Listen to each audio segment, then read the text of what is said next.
Stage podcast, and I'm here today with Nicole from Etha. Nice to meet you. Thanks for having me. And I guess we'll just kind of jump in with some questions for you. First, kind of starting from the beginning, so tell us a little bit about Etha, about yourself first. So where are you from, and what is your background? Sure thing. I was born in Chicago, but I've lived across the whole U.S. I primarily lived in Florida most of my life. Been out on the West Coast in San Francisco and LA before coming to New York. Now I'm here. That's kind of a little bit about me there. In terms of my background, I am a systems engineer. Worked on government and education implementations as well as communication systems at Warner Bros. And now that's how I've been able to create Etha at this point. Awesome. What would you describe your personality to someone else as? Extremely extroverted and very forgiving, and just kind of taking it easy because everyone is always stressed out. You never know who is having trouble. So very easygoing, but extremely extroverted. Awesome. Do you have any hobbies or pastimes? Yeah, I actually used to roller skate, so the old school four-wheel skates, and I did artistic roller dance skating. So it's kind of it's actually kind of like ice dance, but I did that on a professional level. Actually went to the World Championships in Brazil and Taiwan. Wow. 2011, 2013. I haven't skated in a very long time. Nice, that's awesome. I was going to ask you if you still do it. Yeah. And what were you, I think you kind of touched on this a little bit, but what were you doing before you started your company, or what kind of gave you that jump? Yeah, I probably all has to start back when in LA during COVID era. I had a startup back then with a colleague of mine from SpaceX. We did really well with the startup until, obviously it hit our industry because we were in aerospace and defense. And then I'd say Warner as well, I lost my job there. And I was like, what am I going to do with all of this time? I'm probably not going to apply to corporate for a really long time because no one is getting jobs. So I guess that kind of a trek across the U.S. and losing my job, that's how it all kind of came together. I'd say it's a mix of both personal and professional things that have happened. So, one is the systems engineering and being able to see architectures of big communication systems, government, education, and things like that. The other half is my family's extremely polarized in terms of political ideologies. We can't even be in the same room together. And I'd say a combination of those two things kind of really sparked that. I do have a very crazy story around this. Shortly after I lost my job and startup, I ended up having to go back home to Florida from California. Mm-hmm. But everything was super shut down, left and right, no airplanes, trains, nothing was happening at that point. So it was almost a race of time to get back. But, of course, with losing my job, I had a little bit of a mental breakdown, so I kind of threw out my phone under the window of my car, which was not a smart idea at the beginning of my journey. And it actually led me, I went to the desert in Nevada to just go blow off some steam. My car got stuck on a rock, and it got completely totaled. And I was there for a couple, 10 hours, stuck in the desert, about 20 miles in. Weirdly enough, I had a 911 indicator in my car, so they found me, but it was really tough because it was still in the middle of nowhere. Mm-hmm. The cops were just when they picked me up, they were like, most of the time when we find people out here, they're dead. And I'm just oh, wow, okay. And then they ended up taking me in this really small town called Lovelock, Nevada. Probably 4 or 5 houses in the whole city. Less than 20 people. And all of this happened, and, I had no way out. Again, airports were 200, 300 miles away. I was trying to throw money at people to just try to drive me out of there, and it didn't work. Then I ended up finding these 2 gas station truck drivers, and I was like, I just need to go east. So they ended up helping me out. And then it took a turn for the worse after that because, they got me out of their car. I was at the border of Nevada now, so in Wendover. And I saw this train track, and I was like, oh, there's got to be trains around here because I kept seeing them coming in and out. So I was like, I'll just go walk on the train tracks to go see if I could find a station. I ended up walking 20 miles that night and wound up at a mine quarry at 2 a.m. Without a phone. Without a phone, all by myself. When I like woke up the next day, people just found me in the office. You know, sirens like put me in a COVID box because they had no idea what was going on, and they ended up driving me back to the same gas station I started at. Long story short, a truck driver, another one, picked me up, and he ended up driving me to Denver to where my friend was, and then I ended up getting an Amtrak on the way back home.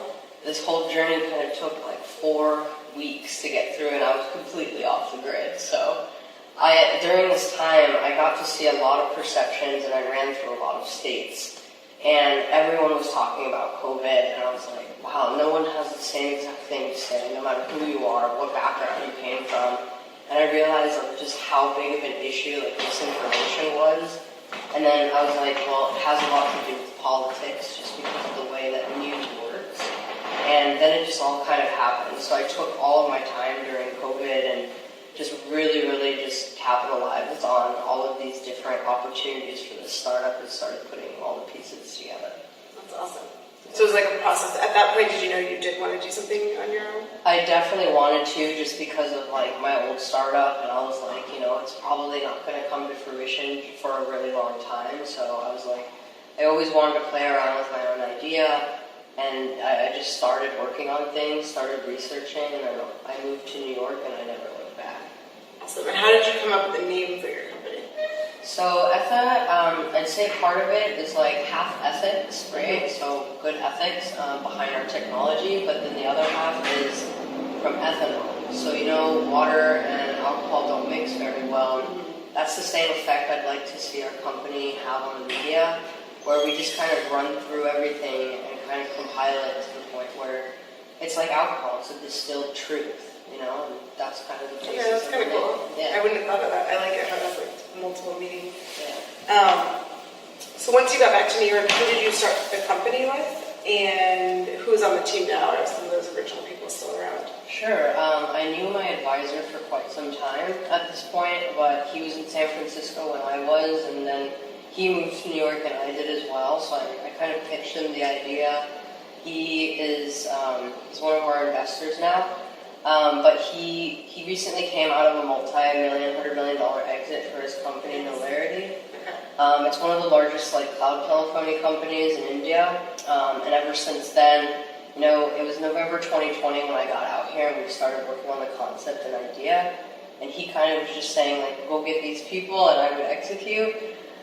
We've now grown our team to 38 people. Wow, okay. And we have no other people, like no one works without, like everyone's a volunteer on our team right now. So they've been with us for almost a whole year. Like the whole team is really stuck together. And is this their kind of full-time jobs as well, or their side hustle? Some of them do have professional full-time jobs. Some of them have lost jobs, so they're basically dedicating all of their time to us.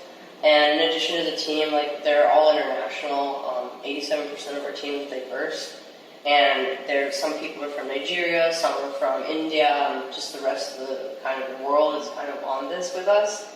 It just really kind of goes to show you how big these issues are in polarization and the media and what the impact it has on all of our cultures. Absolutely, I definitely have thoughts on that, but we'll stick to our normal questions. What would you say like some of your biggest challenges were in the early stages of this? So again, going from a corporate job to kind of again finding these employees and doing all of that. Yeah, I would say a really big challenge obviously is now that we live in New York City, obviously the rent is really expensive. When I first moved here, it was pretty cheap because of COVID, but now it's getting to the point where it's a little like harder to do. But I started dog walking to make my rent, and that has worked. I just hustle really hard in the morning to set my whole day up, and that's been kind of keeping us afloat just from a bootstrap perspective. But I'd say another really big challenge is getting the right people on your team. A co-founder, we did a lot of research, and then I ended up getting a lot of these individuals off of Angel's List and the Y Combinator co-founder matching platform. So I'd say like building out the team to where it is able to be sustainable was one of the hardest parts for our company in the beginning. So as far as building the brand, tell me a little bit about the community or the individuals that your service is for, that your company is for. Yeah, so we broke our communities down into two audiences, B2B and B2C. So our B2C audience are our users. Those are the people that are going to be using this app. That could be anyone in the general voting public, anyone in general that wants to use the app and social media users. But primarily we try to figure and stay around both centrists and libertarians for right now to just keep the toxicity out. They have a huge problem, obviously, understanding and getting overwhelmed by the amount of information on the web. And obviously, there's a lot of toxicity on social media. So we wanted to create more of a safe space where people can really talk about these really severe issues. But the B2B side are customers. So those are polling organizations, government, campaign agencies, politicians themselves. They too have a very hard time understanding their constituents and all of these in real time as well, because no one ever knows or has a breakdown of issue by issue, where voters stand and why all the time. And this is one of the major things that politicians have asked from us is, how do we get a public to politician escalation plan? How do we just have one click of a button and everyone can see these are the things that need to be fixed first? So a lot of these, politicians, those are one of our primary customers for sure. Okay, awesome. And how are you able to validate that this was a real solution to a problem? I mean, it sounds like definitely a problem. Yeah.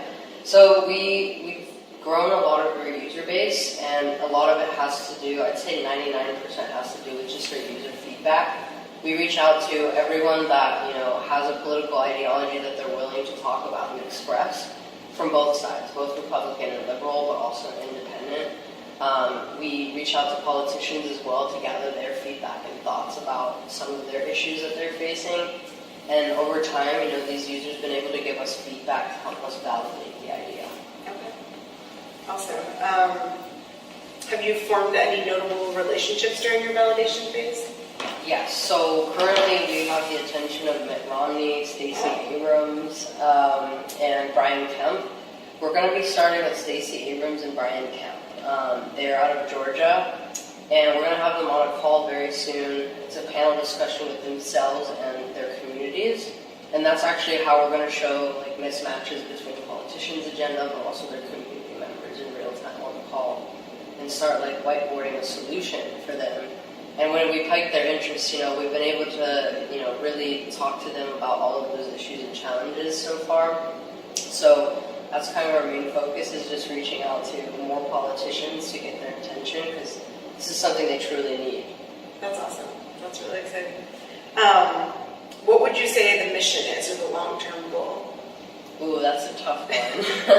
I mean, it could go so many ways. Primarily what the technical term we're building of Etha is an algocracy. So it's a government by algorithm that uses AI, blockchain, other really advanced technical concepts, and wisdom of the crowd, so the general public.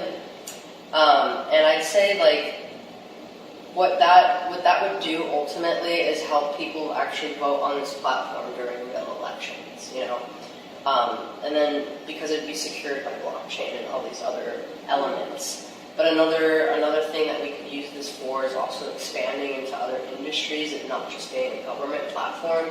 For the misinformation side that we'll be working with, it could synthesize data for doctors in real time to say, here is the best cure based on everyone's opinions for that patient, or a multitude of different types of diseases, right? Similarly, it could also work in education for people that are writing PhD theses that need a lot of this collected, cleansed information to have a better project for their PhD. So it really could go anywhere, into music, sports, the cleansing of misinformation and re-indexing Google. That's, oh my gosh, yeah. It's just taking almost all of the internet and mirroring for what it actually is right now. That's the ultimate goal, but we'll see how it gets there. That's good. I can definitely see that. They find it pretty crazy when I tell them there's going to be Republicans and we're speaking to a liberal crowd on the same call, and everyone starts getting kind of really nervous and antsy, and I was like, don't worry, I'll help facilitate it to where you guys can both understand perspectives. So definitely trying to be able to manage and facilitate some of these conversations, especially when everyone's so emotionally charged. It's like, it sometimes can get a little intense, but at the end of the meeting, you'll be surprised at how many like Republicans and like Democrats are talking to one another. And ultimately, like, you know, that's the fun part, is being able to see that at the very end of the call and be like, we shouldn't be fighting against one another. That's not the American spirit. We should be kind of fighting on what's being said and fight for that as opposed to anything else. Yeah, I love that. Have your customers surprised you in any way along this journey? Yeah, I would say like Helen is one of our first clients. She works she's the director of the People's Coalition for Georgia as well. And she said some pretty shocking things about all of the problems that she's facing while collecting data. You know, a lot of the stuff that they get off of Twitter, for instance, you know, it's all very deconstructive and toxic, like user sentiments that she collects. And it's like, by the end of it, it's like almost 5 or 6% that is just the good stuff and the constructive stuff. And then even narrow it down a little bit more with misinformation or bots, it's almost like 2 or 3% of just valuable context that you can give to these people that are making our laws. Something else that's really interesting that she told us about is like, it's easier to get gun permits than it is to complain for one of our like community centers, because people don't know where to go. They don't and it's very difficult. We have a very funny video on like, hey, we're trying to look for, you know, a place in, no matter what state it is, New York, Georgia, Florida, California, it's like, it takes like 50 clicks to just get to that one piece. Like, oh, I finally found it. Now I can complain to our politicians about these issues. So she opened up our eyes just to how difficult it really is to collect constructive data for communities around the U.S. That's really interesting. Yeah, I could absolutely see that based on my experience as well. Are people currently paying for your services, or? Yeah. So we're actually going to be a freemium model. The app itself will actually be free, even the news media part in the future. I'd say like a really big piece is that the only thing that people would be paying for are customers, which are politicians and the government and all the others that I've mentioned previous. They would be the ones paying for user sentiment analytics. So the dashboard kind of thing for here's your constructive thoughts. Okay. Cool. And then how many people would you say currently use your service? So since our launch in March of this year, we have a total of registered users of 18,000. It's anywhere, depending on the swings, 600 to 1,500 a day. Our max was 2,500 a day after one of our calls. And this is just organic at the moment? Just all organic, no paid advertising. Gotcha. Let's see.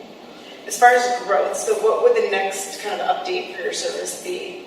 I would say, you know, once we get funding, we're probably going to have a nicer budget to work with. So all of it is just going to be surrounding user growth. And at SEO, you know, we want to trend under the bigger guys now, like the media houses and every one of our other competitors. And it does take a lot of people to also do those organic conversations with people. So definitely being able to reach out and have an army of people to start talking to people and make them more aware of our product is the next big step. But also those politician conversations are going to be crucial for us, just to be able to show them, hey, like, you know, there's a lot of communities out there that are really struggling. All of those community members that are going to be attracted to those calls are the ones that really care in the very beginning. And hopefully after that, it'll just kind of curtail into something where everyone starts getting involved, because they're like, finally I have a place and a way to change the way that I feel and that my voice matters. Yeah, exactly. So I think it sounds like you are fundraising. So my question was, are you planning on bootstrapping or fundraising? But it sounds like you are fundraising. So how is that going? Yeah, so fundraising's been going well. You know, we have about $700,000 of commitment so far. And that's for our angel round, that's for our seed round. But we do have crowdfunding also on WeFunder. And we've raised about $21,000 on there so far out of a $50K goal.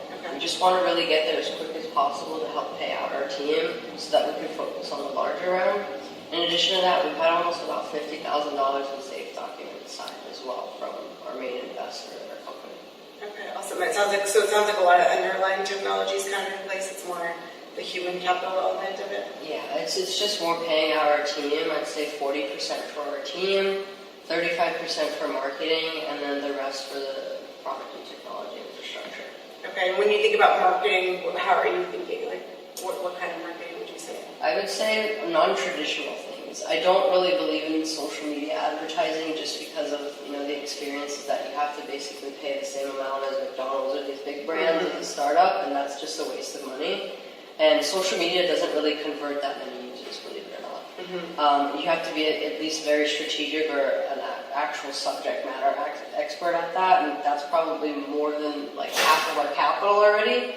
So I'd say guerrilla tactics is just like going out and talking to people, being active in these rallies and talking to the politicians and bringing it on board. But I'd say conferences are huge for us. Right now we're trying to apply for South by Southwest panel picker. And if we do get it, I'll bring in Stacey Abrams and Brian Kemp and all of them to that panel call for everyone. So I said those are kind of the next really big steps, is just bringing in and paying all of these people to come to these conferences and things. Awesome. Yeah, I don't want to have this business acquired by anyone, not Facebook, not anybody, no matter how much money they give us. I kind of want to take it all the way. So there could be two strategies. One of them would be IPO, of course. The other one would just be keeping our company as private as possible. Kind of want to avoid government intervention as long as possible because that's what kind of destroyed Facebook. Being able to do stock buybacks and things like that for investors if we are private. But we do have a lot of revenues that we can drive out of our company that would make that possible and keep it as private as possible. Awesome. Yeah, it sounds like it would be counter to what you're trying to do to get any sort of more outside capital. What was I going to say? Where can people learn more about you if they want to?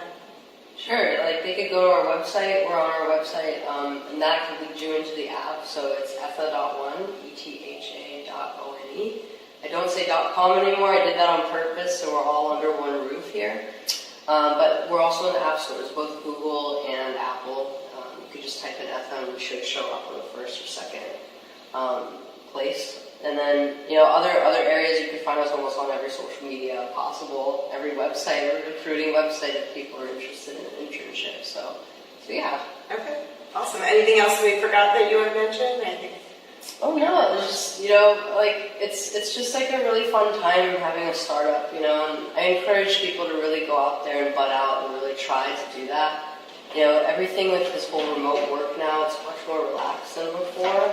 So people can really start putting in a little bit of time to their dreams and kind of follow that. And, it's just the fun piece of COVID is a blessing in disguise, I'd say, to some extent. Just because it's just given us more freedom to do the things that we want and be home with our families like never before.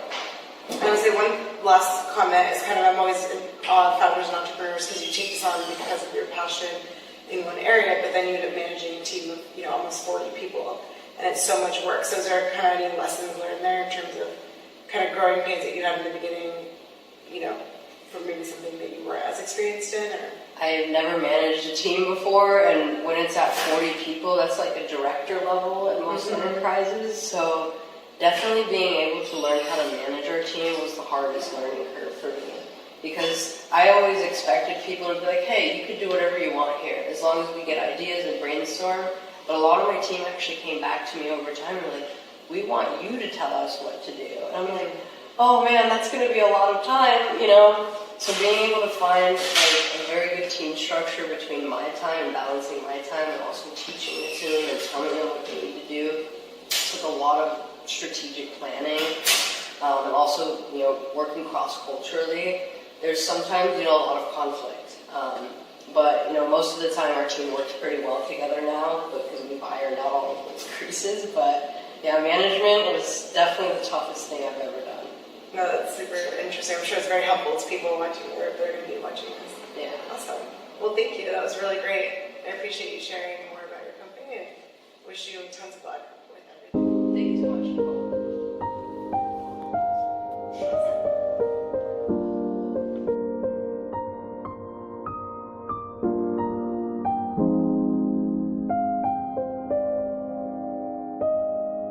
you.